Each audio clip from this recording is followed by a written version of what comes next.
Hi, I'm Jose Armenta, and this is your Federal Employee Benefits, where we cover topics aimed at helping first federal employees like you make smart financial decisions. Today, we're going to discuss the 4 things that you should know about withdrawing from the TSP. Because although your first pension and Social Security will provide a steady stream of income for you in retirement, your TSP is what's really going to give you the lifestyle, the retirement that you want. So it's a critical part of your retirement income. Okay, so today we're going to cover 4 things, again, that you need to know or should know about withdrawing from your TSP. Now, if you're new here, make sure you hit that subscribe button so you don't miss any future videos. Okay, let's get started. Okay, so the first thing that you should know about your TSP is that it's not an IRA. Okay, they're 2 different accounts. Okay, the TSP is an employer-sponsored retirement account, and the IRA is an individual retirement account. Okay, the IRA you set up yourself most of the time, and then your TSP is sponsored and set up by your employer. And because of that, they have different rules. Okay, now they have some similarities, but they have some important differences. Okay, so for example, with the TSP, once you separate for service and have reached age 55 or are in the year that you turn 55, you can withdraw from your TSP penalty free, meaning you won't be subject to the 10% early withdrawal penalty. That had you withdrawn from an IRA at 55, you would be subject to a 10% early withdrawal penalty. Okay, so that's a major difference here. It's a huge difference, especially for those retiring early. Okay, so that's something to keep in mind, something that I tell all my clients about, that if you are retiring early, okay, and you are at least 55 and you're separating from federal service, you can withdraw from your TSP on an ongoing basis without any penalty.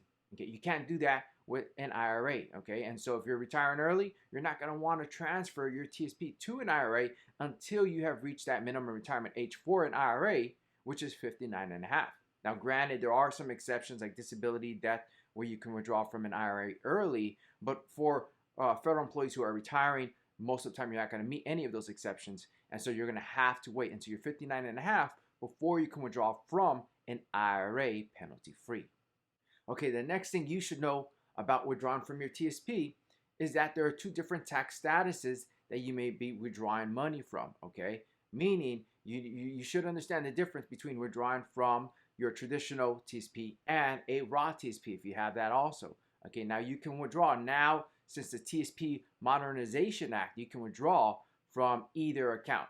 Okay, whereas prior you had to withdraw pro rata. Okay, from both accounts when you were making a withdrawal. Now you can withdraw from either or. Okay, so understanding the tax implications for the withdrawals depending on which account they're coming out of. Okay, if you're withdrawing from your traditional TSP, know that those withdrawals are taxable income. Okay, you are going to have to pay taxes on your traditional TSP withdrawals, and so factor that in. Okay, when you're figuring out how much you're going to need to withdraw from your TSP, factor in taxes. Okay, because that will come off the top, and then what's left is what you're actually going to have to support your retirement. Okay, whereas withdrawing from the Roth TSP, those are going to be tax-free withdrawals. Okay, as long as you meet certain eligibility requirements for tax-free withdrawals, they'll be tax-free, and most retirees are going to meet that those requirements for Roth TSP. So you're going to be able to pull out tax-free withdrawals from your Roth TSP. Okay, and so you're not going to have to factor in taxes when you're deciding how much you're going to need to withdraw for your retirement income. Okay, so understand the 2 different tax statuses from those 2 different accounts.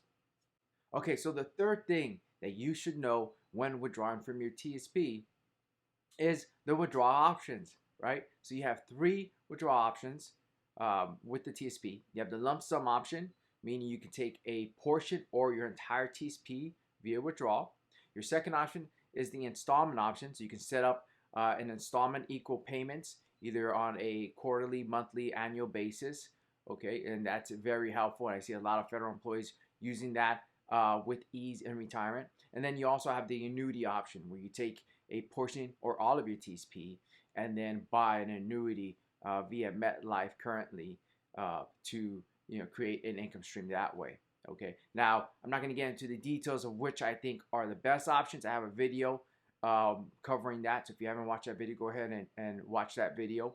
But those are your three options, so become familiar with them when you are approaching retirement, so you know what kind of withdrawal strategy you're going to implement. Okay, now the fourth and final thing that you should know when withdrawing from your TSP is that the distributions come out pro rata from each fund that you're invested in. Okay, meaning that if you have 4 funds and you withdraw $4,000, $1,000 will come out of each fund. Okay, now that may not be an issue for some folks, but that can be an issue for other folks who are using, let's say, the bucket strategy. Okay, if you're not familiar with the bucket strategy, it's a retirement income strategy. It's the one that I use when I'm helping my clients plan for retirement, and I have a video detailing that strategy. So if you want to check that strategy out, go and watch that video on the bucket strategy. Okay, now there is a workaround if you are using the bucket strategy. If you're going to have a reserve of cash and let's say you're retiring early so you can't move your funds out of the TSP, there is a workaround, and really you just have to rebalance. It's called rebalance. So let's say you took a $4,000 withdrawal out of the TSP. Again, distributions come out pro rata from each fund. So if you took $4,000 out and you were invested in 4 funds, $1,000 will come out of each fund. But let's say you just wanted to take $4,000 out of your cash fund, let's say the G fund, and not the 3 other funds. Well, then you would just transfer, okay, out of the G fund $3,000. So you take $4,000 out, they take it out of 4 accounts. You wanted to take that $4,000 out of just the G fund, transfer $3,000 from the G fund to those other 3 accounts, and there you go. Now, whether you are near retirement or still building up your nest egg, it's important that you understand the complexities around withdrawing from your TSP. Now, I hope you found this video helpful. If you did, hit that like and subscribe button. That's the best way to support this channel. And until next time, I'm Jose Armenta. Take care.